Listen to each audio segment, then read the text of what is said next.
Mayong hapon, Negros. Ini ang Digicast Negros 10. Ang napulo ka mga nagapanguna nga balita sa isa sang Negros ang amon igadulong sa inyo. Update ninyo kami via Facebook, YouTube, kay sa KCAT Channel 11. Kag mabatian naman kami sa radio station nga FM Bacolod 91.1. Kag yari ng top 10 nga mga balita sa Negros subong adlaw. Anay Negros Oriental Governor Teves ginaresto pero gileon nga nakapiyansa. 19 anyos nga motorcycle rider patay matapos mabungguan sang truck. Masobra 1,000 na ka mga evacuee sa Banwa San Lacasiliana ang nakapauli na. 6 ka mga LGU apektado sang army worm sa Negros Occidental. Kag sa Good Vibes, Badji Falls aton bisitahon matapos ang kanlaon eruption sa tripping ni Ruming. Kag isa naman ka working student nga nagbulig sa senior citizen nangin Be the Change awardee sang Bacolod. Aton siya kililahon sa Baganihan. Initanan sa Digicast Negros 10. Sa number 10,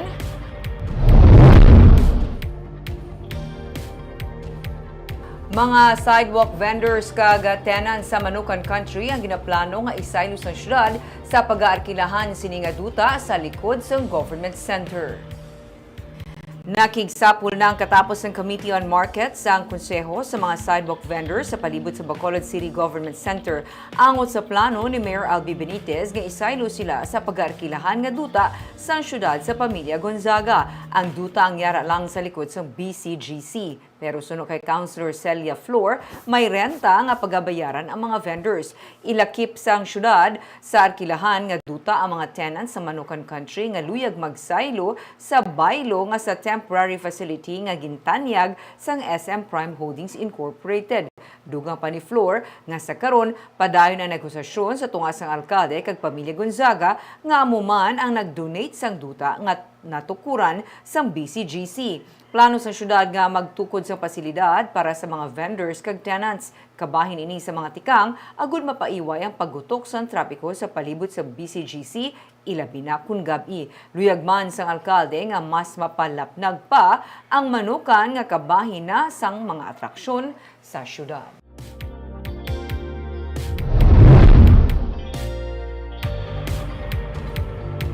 Sa number 9, 30 milyones pesos nga pondong igatalana sa Bacolod LGU para ipamakal sa mga libre nga school supply para sa masunod nga school year.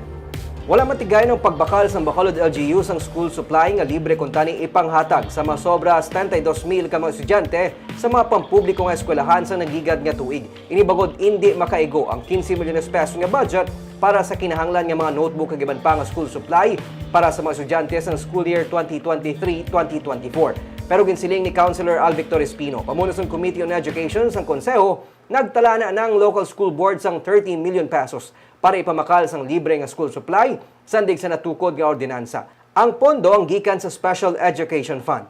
Dugang ni Espino nga mangin prioridad sa ginsubmit nga listahan sa Department of Education ang mga school supply sa baylo nga school bags. Sa karon, ginasugura na ang bidding process para sa procurement sang libre nga school supply nga ginapaabot mapanghatag sa madason nga school year.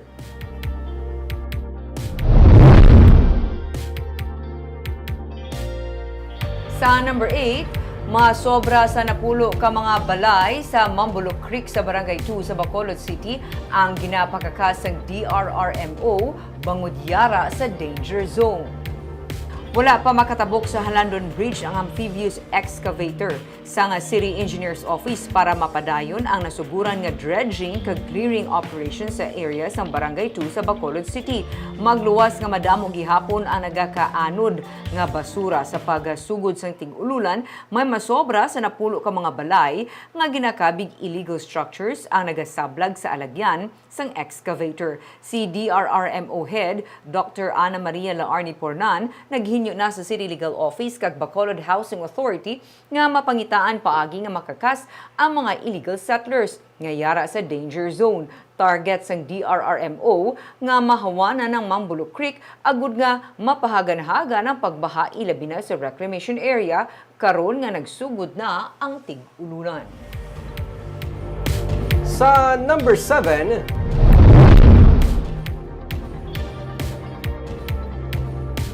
mga pumuluyo sa syudad sang Silay hindi pabor sa pagkuha sang tubig sa suba sang imbang para sa bulk water project sang probinsya.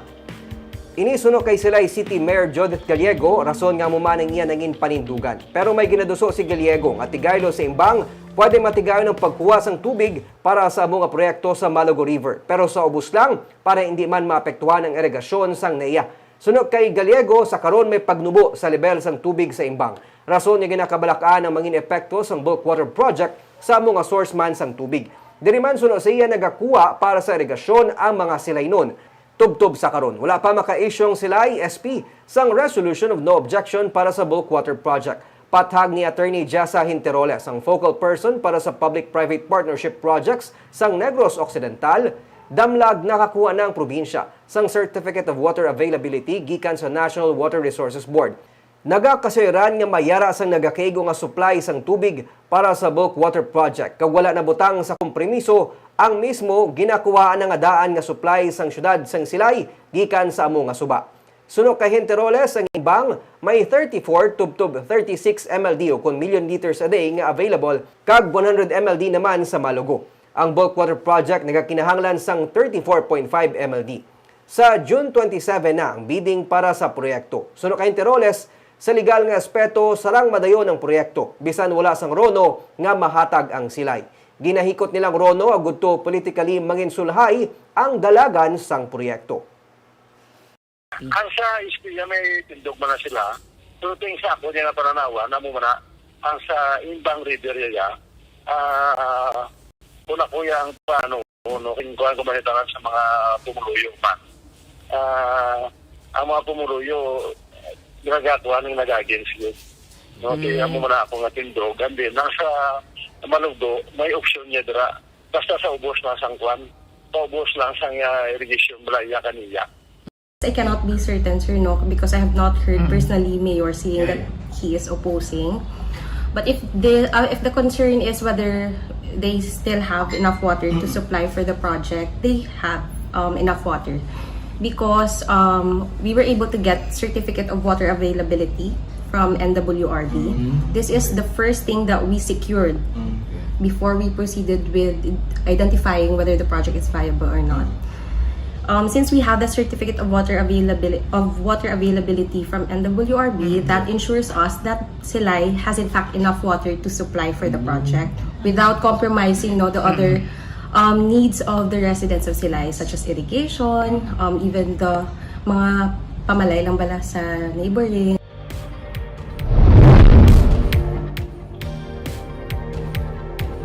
Sa number 6, 19 anyos nga motorcycle rider patay matapos nga mabungguan sa Tanhay City sa Negros Oriental. Mga 5 naman ka oras nga na-stranded ang motorista sa amo nga danan.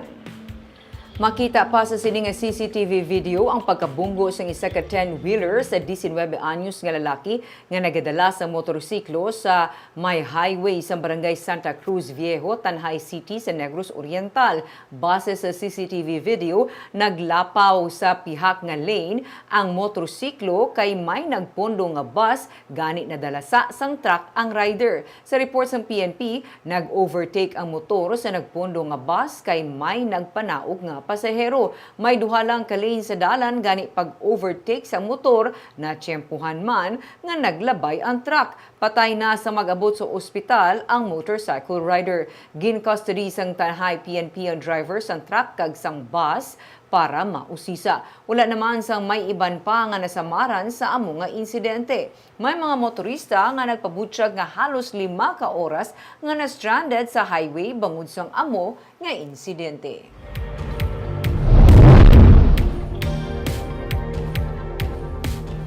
Sa number 5, 14 anyos nga solterito patay sa pagkalumos sa dam sa Pamplona, Negros Oriental. Mga alas 4 sang hapon sa report nga napatay bangod sa pagkalumos ang isang 14 anyos nga solterito sa isa ka dam sa barangay Balayong, Pamplona, Negros Oriental. Sunod sa PNP, upod sang biktimang iya mga abyan nga nag-swimming sa dam, sang hinali na lang siya nga ginanod sang makusog nga daludo sang tubig kag wala na ini makahingagaw halin sa tubig. Nakuha sang katapos sang DRRMO sang Pamplona ang bangkay sang biktima mga alas 5 sang hapon.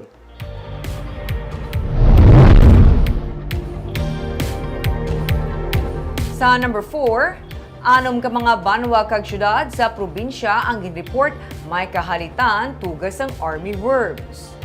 Sa reports ng Office of the Provincial Agriculturist, may mga pananom sa Himamaylan, Binalbagan, Isabela kag Moises Padilla ang ginatake sang army worms. Mga masobra sa 120 ka ektarya ang apektado, mayoriya mga katubuhan. May nabaton man sila nga report sang army worm occurrence sa Ilog kag La Castellana, pero ini ang ila pa nga gina-verify sunod sa pamuno sang Crop Protection Section nga si Nilo Basco Jr. Nasugda na kahapon ang massive spraying sa katubuhan sa sitio Iling-Iling sa Barangay Kabadyangan sa Himamaylan City. Ini sa tinutuyo nga manikawan ang paglapta pa sa mga peste kag mabuligan pa recover ang mga pananom sunod sa OPA. Magluwas sa katubuhan, may mga maisan man nga naapektuhan. Ginahikot man sa karon sang OPA ang emergency purchase sang insecticide. 3 million pesos ang inisyal nga ginpain nga pondo.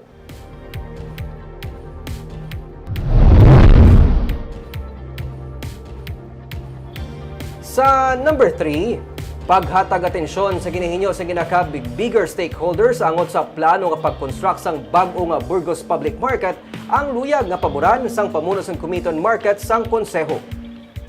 Nahangpan ni Councilor Celia Flor ang ginahimo nga pagpamatok sang pila ka mga market vendors sa plano nga pag-construct sang bago nga Burgos Public Market. Pero nagapati siya nga mas dapat man pamatian kag tagaan atensyon ang petisyon sa iban pa nga mga market vendors kag customers sa merkado nga luyag sang bag-o nga merkado. Wala nagakasuiran suno sa iya nga final nang mga desisyon sang syudad bisan nagboto ng pila ka mga vendors nga hindi luyag sang construction sang new market.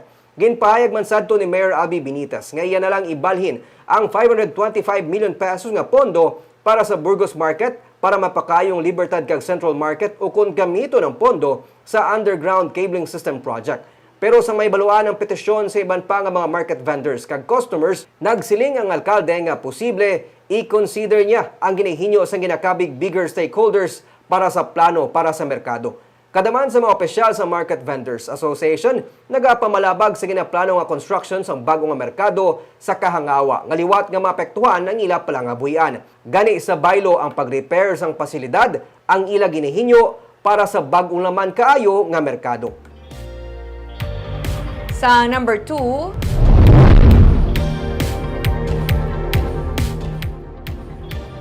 sa banwa sang La Castellana, masobra sa 1,000 ka mga pumuluyo o kung 369 ka pamilya ang tigayon nga nakapauli gikan sa mga evacuation centers. Suno kay John De Asis, ang pamuno sa Disaster Risk Reduction Management Office ng La Castellana, kaina nakapauli ang 190 ka pamilya o kung 689 ka mga persona sa barangay Kabagnaan. Kag kahapon, 179 ka pamilya o kung 561 ka individual sa barangay Sagang ang nakapauli. May ginapaabot pa nga mga evacuees nga mahatagan sang clearance agud to sila makapauli naman sa ilang mga balay. Kung matigayon ini, nagakasayuran ng mga menos 1,000 na lang ang mabilin sa mga evacuation center. Sa karon 3 na lamang ang evacuation center sa Banwa. Suno kay De Asis, ang pagpapauli sa mga evacuees ay nagadepende sa sitwasyon sang kanlaon. May mga masobra sa 30 ka pamilya gikan sa barangay Biak na Bato, Masulog kag Kabagnaan ang yara sa 4-kilometer permanent danger zone kag ini sila ang nagapabilin sa evacuation center. Kag sa numero 1 sa mga balita sa Negros subong adlaw.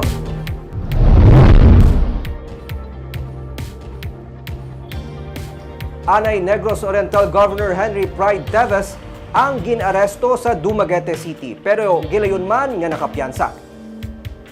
Ginaresto siya balay sa barangay Taclobo sa Dumaguete City sang kahapon. Si Anay Negros Oriental Governor Pride Henry Teves bungod sa kaso nga paglapas sa Terrorism Financing Prevention and Suppression Law.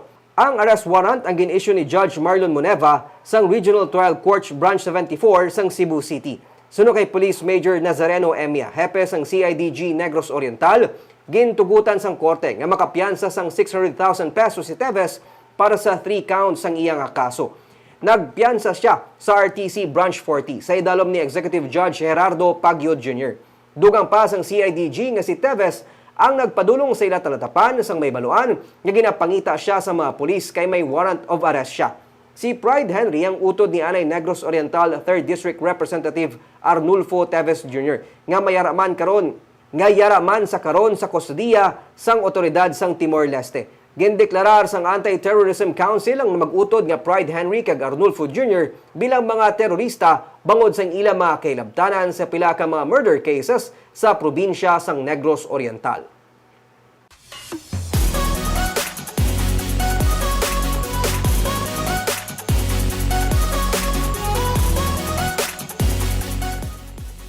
Kag yari naman ang mga pampagood vibes nga pabalo namon sa inyo sini nga weekend.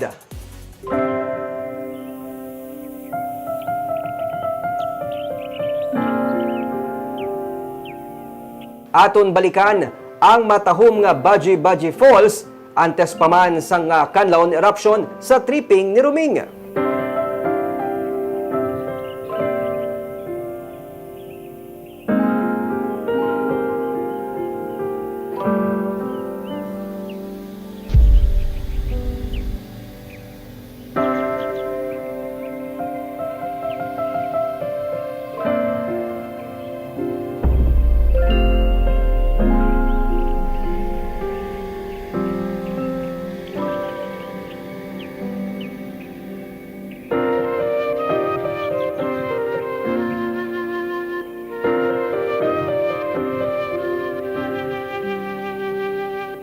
Kag sa Baganihan, isa ka working student nga nagbulig sa senior citizen nga nagasapupo sa iya anak nga may deperensya sa paminsaron ang nangina Be The Change awardee sang Bacolod, ang 4th year BS Psychology student.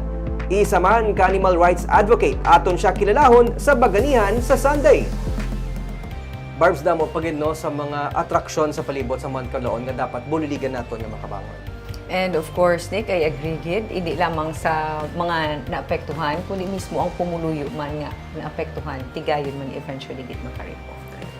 Kag amoy adto mga balita sa Negros Subungan daw. Kay man sa panahon karon importante nga may ihibalo ka sa nagkatabo sa imo nga palibot. Pero dapat balanse kag insakto ang mga impormasyon. Parahan kami nga magapangalagad sa Negrosanon. Ako si Barbara Mijares. Kag ako naman si Nico Delfin. Happy weekend!